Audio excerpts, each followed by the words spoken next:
क्या है हिंदू धर्म के 16 संस्कार और क्यों किए जाते हैं यह आइए जानते हैं। जीवन के पवित्र पड़ावों के लिए एक सरल मार्गदर्शिका। हिंदू परंपरा में जीवन को संस्कार नामक पवित्र अनुष्ठानों की एक श्रृंखला के माध्यम से मनाया जाता है। ये आध्यात्मिक पड़ाव हैं जो जन्म से लेकर मृत्यु तक व्यक्ति का मार्गदर्शन करते हैं। प्रार्थना, अनुशासन और आशीर्वाद के साथ महत्वपूर्ण घटनाओं को चिह्नित करते हैं। आइए सरल शब्दों में 16 संस्कारों में से प्रत्येक का पता लगाएं। 16 संस्कारों के नाम। जन्म से पहले। गर्भाधान, गर्भधारण के समय किया जाने वाला संस्कार। पुंसवन, गर्भ में शिशु के स्वास्थ्य और विकास के लिए किया जाने वाला संस्कार। सीमंतोन्नयन, गर्भवती महिला के लिए खुशी और कल्याण की कामना के लिए किया जाने वाला संस्कार। बचपन के दौरान। जातकर्म, शिशु के जन्म के बाद किया जाने वाला संस्कार जिसमें शिशु को घी और शहद चटाया जाता है। नामकरण, शिशु का नामकरण करने का संस्कार। निष्क्रमण, शिशु को पहली बार घर से बाहर ले जाने का संस्कार। अन्नप्राशन, शिशु को पहली बार अन्न खिलाने का संस्कार। चूड़ाकर्म, मुंडन, शिशु के बाल पहली बार उतारे जाते हैं। विद्यारंभ, शिक्षा आरंभ करने का संस्कार। कर्णवेध, कान छेदने का संस्कार। यज्ञोपवीत, उपनयन, जनेऊ धारण करने का संस्कार। वयस्कता के दौरान। वेदारंभ, वेदों का अध्ययन शुरू करने का संस्कार। केशांत, शिक्षा पूरी होने पर केश बाल दान करने का संस्कार। समावर्तन, शिक्षा पूरी करके गृहस्थ जीवन में प्रवेश करने का संस्कार। विवाह, विवाह संस्कार। मृत्यु के बाद। अंत्येष्टि, मृत्यु के बाद दाह संस्कार। गर्भाधान संस्कार। हमारे शास्त्रों में मान्य 16 संस्कारों में गर्भाधान पहला है। गृहस्थ जीवन में प्रवेश के उपरांत प्रथम कर्तव्य के रूप में इस संस्कार को मान्यता दी गई है। गृहस्थ जीवन का प्रमुख उद्देश्य श्रेष्ठ संतानोत्पत्ति है। उत्तम संतति की इच्छा रखने वाले माता पिता को गर्भाधान से पूर्व अपने तन और मन की पवित्रता के लिए यह संस्कार करना चाहिए। वैदिक काल में यह संस्कार अति महत्वपूर्ण समझा जाता था। पुंसवन संस्कार। गर्भस्थ शिशु के मानसिक विकास की दृष्टि से यह संस्कार उपयोगी समझा जाता है। गर्भाधान के दूसरे या तीसरे महीने में इस संस्कार को करने का विधान है। हमारे मनीषियों ने संतानोत्कर्ष के उद्देश्य से किए जाने वाले इस संस्कार को अनिवार्य माना है। गर्भस्थ शिशु से संबंधित इस संस्कार को शुभ नक्षत्र में संपन्न किया जाता है। पुंसवन संस्कार का प्रयोजन स्वस्थ एवं उत्तम संतति को जन्म देना है। विशेष तिथि एवं ग्रहों की गणना के आधार पर ही गर्भधान करना उचित माना गया है। सीमंतोन्नयन संस्कार। सीमंतोन्नयन को सीमंतकरण अथवा सीमंत संस्कार भी कहते हैं। सीमंतोन्नयन का अभिप्राय है सौभाग्य संपन्न होना। गर्भपात रोकने के साथ साथ गर्भस्थ शिशु एवं उसकी माता की रक्षा करना भी इस संस्कार का मुख्य उद्देश्य है। इस संस्कार के माध्यम से गर्भिणी स्त्री का मन प्रसन्न रखने के लिए सौभाग्यवती स्त्रियां गर्भवती की मांग भरती हैं। यह संस्कार गर्भधारण के 6ठे अथवा 8वें महीने में होता है। इसका शाब्दिक अर्थ है सीमंत प्लस उन्नयन अर्थात केश प्लस ऊपर उठाना। इस संस्कार में पति अपनी पत्नी के बालों को ऊपर की ओर उठाता है। जातकर्म संस्कार। नवजात शिशु के नालक छेदन से पूर्व इस संस्कार को करने का विधान है। इस दैवी जगत से प्रत्यक्ष संपर्क में आने वाले बालक को मेधा बल एवं दीर्घायु के लिए स्वर्ण खंड से मधु एवं घृत वैदिक मंत्रों के उच्चारण के साथ चटाया जाता है। यह संस्कार विशेष मंत्रों एवं विधि से किया जाता है। 2 बूंद घी तथा 6 बूंद शहद का सम्मिश्रण अभिमंत्रित कर चटाने के बाद पिता यज्ञ करता है तथा 9 मंत्रों का विशेष रूप से उच्चारण के बाद बालक के बुद्धिमान, बलवान, स्वस्थ एवं दीर्घजीवी होने की प्रार्थना करता है। इसके बाद माता बालक को स्तनपान कराती है। नामकरण संस्कार। जन्म के 11वें दिन यह संस्कार होता है। हमारे धर्माचार्यों ने जन्म के 10 दिन तक अशौच सूतक माना है, इसलिए यह संस्कार 11वें दिन करने का विधान है। महर्षि याज्ञवल्क्य का भी यही मत है, लेकिन अनेक कर्मकांडी विद्वान इस संस्कार को शुभ नक्षत्र अथवा शुभ दिन में करना उचित मानते हैं। नामकरण संस्कार का सनातन धर्म में अधिक महत्व है। हमारे मनीषियों ने नाम का प्रभाव इसलिए भी अधिक बताया है क्योंकि यह व्यक्तित्व के विकास में सहायक होता है। तभी तो यह कहा गया है, राम से बड़ा राम का नाम। हमारे धर्म विज्ञानियों ने बहुत शोध कर नामकरण संस्कार का आविष्कार किया। ज्योतिष विज्ञान तो नाम के आधार पर ही भविष्य की रूपरेखा तैयार करता है। निष्क्रमण संस्कार।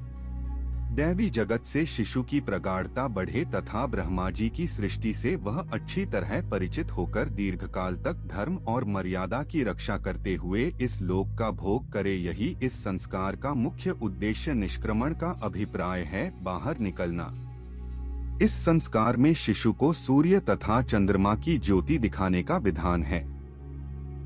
भगवान भास्कर के तेज तथा चंद्रमा की शीतलता से शिशु को अवगत कराना ही इसका उद्देश्य है। इसके पीछे मनीषियों की शिशु को तेजस्वी तथा विनम्र बनाने की परिकल्पना होगी। उस दिन देवी देवताओं के दर्शन तथा उनसे शिशु के दीर्घ एवं यशस्वी जीवन के लिए आशीर्वाद ग्रहण किया जाता है। जन्म के चौथे महीने इस संस्कार को करने का विधान है। 3 माह तक शिशु का शरीर बाहरी वातावरण यथा तेज धूप, तेज हवा आदि के अनुकूल नहीं होता है, इसलिए प्राय 3 मास तक उसे बहुत सावधानी से घर में रखना चाहिए। इसके बाद धीरे धीरे उसे बाहरी वातावरण के संपर्क में आने देना चाहिए। इस संस्कार का तात्पर्य यही है कि शिशु समाज के संपर्क में आकर सामाजिक परिस्थितियों से अवगत हो। अन्नप्राशन संस्कार। इस संस्कार का उद्देश्य शिशु के शारीरिक व मानसिक विकास पर ध्यान केंद्रित करना है। अन्नप्राशन का स्पष्ट अर्थ है कि शिशु जो अब तक पेय पदार्थों विशेषकर दूध पर आधारित था, अब अन्न जिसे शास्त्रों में प्राण कहा गया है, उसको ग्रहण कर शारीरिक व मानसिक रूप से अपने को बलवान व प्रबुद्ध बनाए। तन और मन को सुदृढ़ बनाने में अन्न का सर्वाधिक योगदान है। शुद्ध, सात्विक एवं पौष्टिक आहार से ही तन स्वस्थ रहता है और स्वस्थ तन में ही स्वस्थ मन का निवास होता है। आहार शुद्ध होने पर ही अंतःकरण शुद्ध होता है तथा मन, बुद्धि, आत्मा सबका पोषण होता है। इसलिए इस संस्कार का हमारे जीवन में विशेष महत्व है। हमारे धर्माचार्यों ने अन्नप्राशन के लिए जन्म से छठे महीने को उपयुक्त माना है। छठे मास में शुभ नक्षत्र एवं शुभ दिन देखकर यह संस्कार करना चाहिए। खीर और मिठाई से शिशु के अन्न ग्रहण को शुभ माना गया है। अमृत क्षीर भोजन, हमारे शास्त्रों में खीर को अमृत के समान उत्तम माना गया है। चूड़ाकर्म संस्कार। चूड़ाकर्म को मुंडन संस्कार भी कहा जाता है। हमारे आचार्यों ने बालक के पहले, तीसरे या 5वें वर्ष में इस संस्कार को करने का विधान बताया है। इस संस्कार के पीछे शुचिता और बौद्धिक विकास की परिकल्पना हमारे मनीषियों के मन में होगी। ज्योतिष शास्त्र के अनुसार इस संस्कार को शुभ मुहूर्त में करने का विधान है। वैदिक मंत्रोच्चारण के साथ यह संस्कार संपन्न होता है। विद्यारंभ भूत संस्कार। विद्यारंभ भूत संस्कार के क्रम के बारे में हमारे भूत में मतभिन्नता है। अन्नप्राशन के बाद इस संस्कार को उपयुक्त मानते हैं। विद्यारंभ का अभिप्राय बालक को शिक्षा के प्रारंभिक स्तर से परिचित कराना है। प्राचीन काल में जब गुरुकुल की परंपरा थी, तो बालक को वेदाध्ययन के लिए भेजने से पहले घर में अक्षर बोध कराया जाता था। माँ बाप तथा गुरुजन पहले उसे मौखिक रूप से श्लोक, पौराणिक कथाएं आदि का अभ्यास करा दिया करते थे ताकि गुरुकुल में कठिनाई न हो। हमारा शास्त्र विद्यानुरागी है। शास्त्र की उक्ति है, सा विद्या या विमुक्ते, अर्थात विद्या वही है जो मुक्ति दिला सके। विद्या अथवा ज्ञान ही मनुष्य की आत्मिक उन्नति का साधन है। शुभ मुहूर्त में ही विद्यारंभ संस्कार करना चाहिए। कर्णवेध संस्कार। हमारे मनीषियों ने सभी संस्कारों को वैज्ञानिक कसौटी पर कसने के बाद ही प्रारंभ किया है। कर्णवेध संस्कार का आधार बिल्कुल वैज्ञानिक है। बालक की शारीरिक व्याधि से रक्षा ही इस संस्कार का मूल उद्देश्य है। प्रकृति प्रदत्त इस शरीर के सारे अंग महत्वपूर्ण हैं। कान हमारे श्रवण द्वार हैं। कर्ण वेधन से व्याधियां दूर होती हैं तथा श्रवण शक्ति भी बढ़ती है। इसके साथ ही कानों में आभूषण हमारे सौंदर्य बोध का परिचायक भी है। यज्ञोपवीत के पूर्व इस संस्कार को करने का विधान है। ज्योतिष शास्त्र के अनुसार शुक्ल पक्ष के शुभ मुहूर्त में इस संस्कार का संपादन श्रेयस्कर है। यज्ञोपवीत संस्कार। यज्ञोपवीत अथवा उपनयन बौद्धिक विकास के लिए सर्वाधिक महत्वपूर्ण संस्कार है। धार्मिक और आध्यात्मिक उन्नति का इस संस्कार में पूर्ण रूपेण समावेश है। हमारे मनीषियों ने इस संस्कार के माध्यम से वेदमाता गायत्री को आत्मसात करने का प्रावधान दिया है। आधुनिक युग में भी गायत्री मंत्र पर विशेष शोध हो चुका है। गायत्री सर्वाधिक शक्तिशाली मंत्र है। यज्ञोपवीतम परम पवित्रं, अर्थात यज्ञोपवीत जिसे जनेऊ भी कहा जाता है, अत्यंत पवित्र है। प्रजापति ने स्वाभाविक रूप से इसका निर्माण किया है। यह आयु को बढ़ाने वाला, बल और तेज प्रदान करने वाला है। इस संस्कार के बारे में हमारे धर्मशास्त्रों में विशेष उल्लेख है। यज्ञोपवीत धारण का वैज्ञानिक महत्व भी है। प्राचीन काल में जब गुरुकुल की परंपरा थी, उस समय प्राय 8 वर्ष की उम्र में यज्ञोपवीत संस्कार संपन्न हो जाता था। इसके बाद बालक विशेष अध्ययन के लिए गुरुकुल जाता था। यज्ञोपवीत से ही बालक को ब्रह्मचर्य की दीक्षा दी जाती थी, जिसका पालन गृहस्थ आश्रम में आने से पूर्व तक किया जाता था। इस संस्कार का उद्देश्य संयमित जीवन के साथ आत्मिक विकास में रत रहने के लिए बालक को प्रेरित करना है। वेदारंभ संस्कार। ज्ञानार्जन से संबंधित है यह संस्कार। वेद का अर्थ होता है ज्ञान, और वेदारंभ के माध्यम से बालक अब ज्ञान को अपने अंदर समाविष्ट करना शुरू करे, यही अभिप्राय है इस संस्कार का। शास्त्रों में ज्ञान से बढ़कर दूसरा कोई प्रकाश नहीं समझा गया है। स्पष्ट है कि प्राचीन काल में यह संस्कार मनुष्य के जीवन में विशेष महत्व रखता था। यज्ञोपवीत के बाद बालकों को वेदों का अध्ययन एवं विशिष्ट ज्ञान से परिचित होने के लिए योग्य आचार्यों के पास गुरुकुलों में भेजा जाता था।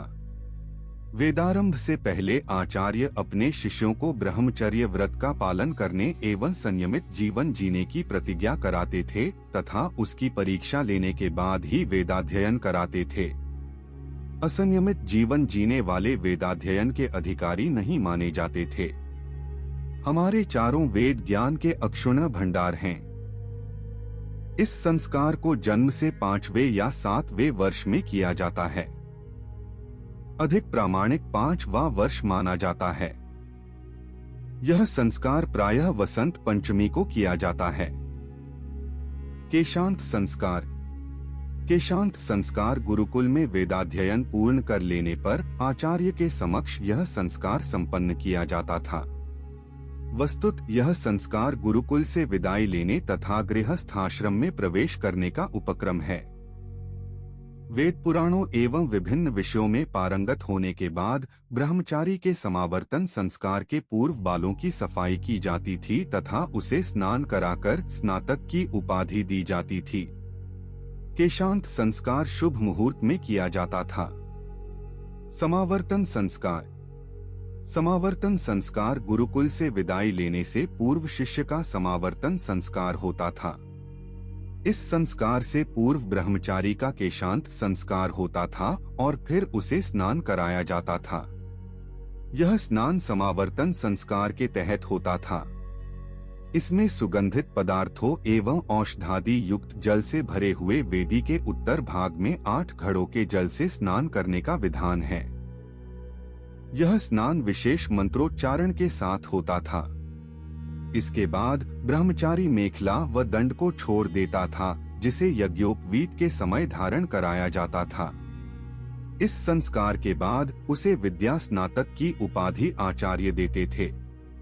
इस उपाधि से वह सगर्व गृहस्थाश्रम में प्रवेश करने का अधिकारी समझा जाता था। सुंदर वस्त्र व आभूषण धारण करता था तथा आचार्यों एवं गुरुजनों से आशीर्वाद ग्रहण कर अपने घर के लिए विदा होता था। यह संस्कार बच्चे से परिपक्वता की ओर उसे युवा बनाता है। इस संस्कार के समय उसकी उम्र 23 से 24 वर्ष के लगभग मानी गई है। विवाह संस्कार। प्राचीन काल से ही स्त्री और पुरुष दोनों के लिए यह सर्वाधिक महत्वपूर्ण संस्कार है।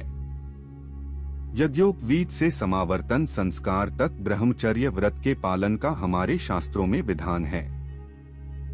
वेदाध्ययन के बाद जब युवक में सामाजिक परंपरा निर्वाह करने की क्षमता व परिपक्वता आ जाती थी तो उसे गृहस्थ्य धर्म में प्रवेश कराया जाता था। लगभग 25 वर्ष तक ब्रह्मचर्य का व्रत का पालन करने के बाद युवक परिणय सूत्र में बंधता था। हमारे शास्त्रों में 8 प्रकार के विवाहों का उल्लेख है: ब्राह्म, दैव, आश, प्रजापत्य, आसुर, गंधर्व, राक्षस एवं पैशाच। वैदिक काल में ये सभी प्रथाएं प्रचलित थीं। समय के अनुसार इनका स्वरूप बदलता गया। वैदिक काल से पूर्व जब हमारा समाज संगठित नहीं था तो उस समय उच्छृंखल यौनाचार था। हमारे मनीषियों ने इस उच्छृंखलता को समाप्त करने के लिए विवाह संस्कार की स्थापना करके समाज को संगठित एवं नियमबद्ध करने का प्रयास किया। आज उन्हीं के प्रयासों का परिणाम है कि हमारा समाज सभ्य और सुसंस्कृत है। अंत्येष्टि संस्कार। अंत्येष्टि को अंतिम अथवा अग्नि परिग्रह संस्कार भी कहा जाता है। आत्मा में अग्नि का आधान करना ही अग्नि परिग्रह है।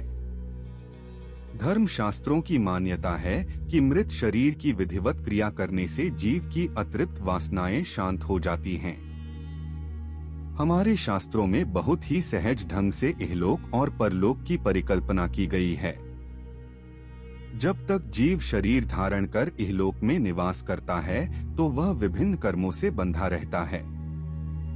प्राण छूटने पर वह इस लोक को छोड़ देता है। उसके बाद की परिकल्पना में विभिन्न लोकों के अलावा मोक्ष या निर्वाण है।